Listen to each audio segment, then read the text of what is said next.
Un des problèmes des réseaux mobiles, c'est que le terminal peut se trouver à n'importe quel endroit à un instant donné.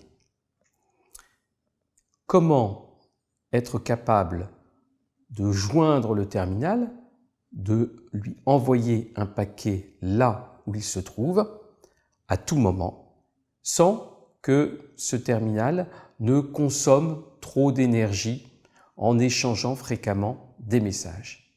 Telle est la question à laquelle nous allons répondre dans cette vidéo. Nous savons qu'un réseau mobile est constitué d'un ensemble de cellules. Des stations de base sont déployées régulièrement sur le territoire de façon à offrir une bonne couverture. En 4G, une station de base s'appelle un iNodeB. On va considérer un modèle très simple qui permet de faire des petits calculs pour comprendre les principaux phénomènes. Les tendances que nous allons dégager restent vraies pour des modèles plus précis, par exemple avec un modèle où on considère des cellules hexagonales, ce qui est généralement utilisé dans la littérature. Le terminal, comme je le disais, peut se trouver à n'importe quel endroit, dans n'importe quelle cellule. Comment le joindre? Comment établir une liaison là où il se trouve? Eh bien, la première idée qui vient à l'esprit, c'est de considérer le principe de la mise à jour de localisation. Si nous considérons un terminal qui se déplace à chaque fois qu'il change de cellule, qu'il va changer de iNodeB, il peut très bien envoyer un message au réseau pour dire « Dorénavant, je suis dans cette cellule, envoie-moi les paquets vers cette station de base. » Si nous regardons un petit peu ce que cela implique, la première chose, c'est qu'il faut que le terminal soit capable de détecter le changement de cellule.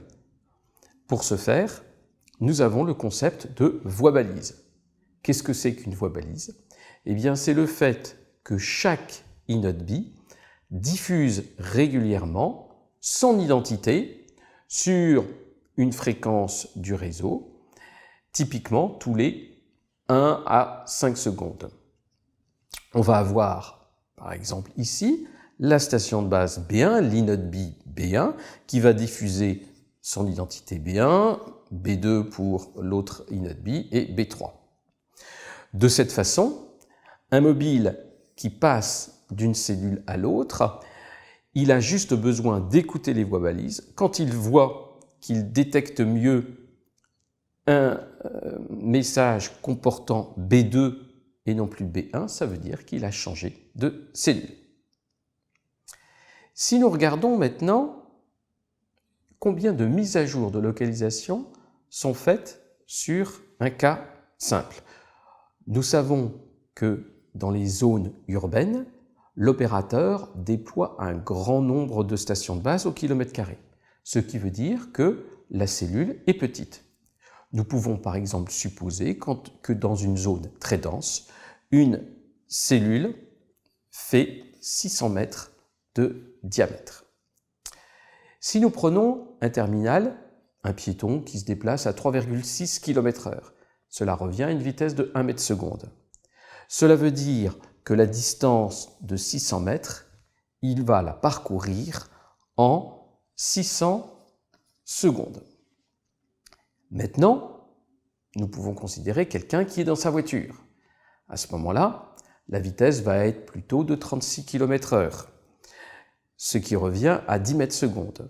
La distance de 600 mètres est à ce moment-là parcourue en 60 secondes. Ceci veut dire que toutes les minutes, le terminal va faire une mise à jour de localisation, puisque en moyenne, toutes les minutes, il va changer de cellule. Si toutes les minutes, alors que je n'utilise pas mon terminal, celui-ci fait une mise à jour de localisation, ça veut dire qu'il va transmettre, qu'il va recevoir des messages de la station de base, et donc il va consommer. Alors que je ne fais rien. À la fin de la journée, ma batterie va être à plat, et peut-être même avant la fin de la journée. Ce que on va essayer de faire, c'est de réduire la fréquence des mises à jour de localisation. Pour ce faire, on va grouper les cellules dans ce qu'on appelle une zone de suivi. C'était appelé zone de localisation en 2G ou 3G, ou en anglais Tracking Area pour TA. Là, maintenant, chaque station de base, au lieu de diffuser sur la voie balise son identité, va diffuser l'identité de la zone de suivi. Cette identité est composée d'un code pays, MCC, d'un code opérateur, MNC, et d'un Tracking Area Code, un code librement attribué par l'opérateur. Comment cela va-t-il se passer? Le terminal écoute toujours la voie balise. S'il vient par exemple de la station de base B10, au moment de rentrer dans la zone TA1, il va détecter une station de base qui émet justement un code différent du précédent. Il détecte donc le changement de zone de suivi. Il va faire une mise à jour de localisation ou mise à jour de suivi en disant maintenant je suis dans TA1 et non plus je suis dans telle cellule.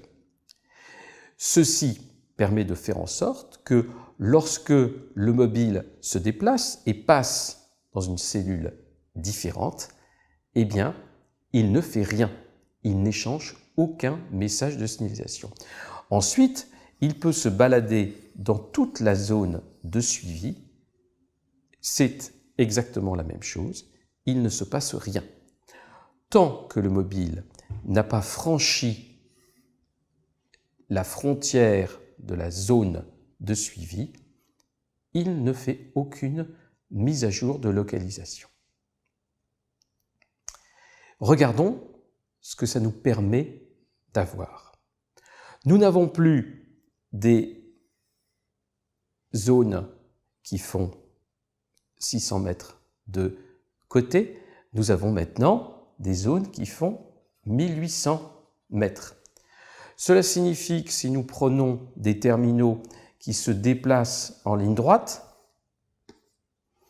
eh bien, au lieu de faire une mise à jour toutes les minutes, eh bien, on va avoir une mise à jour toutes les 3 minutes, puisque en 3 minutes, on aura parcouru, pour un terminal à 10 mètres secondes, eh bien, les 1800 mètres.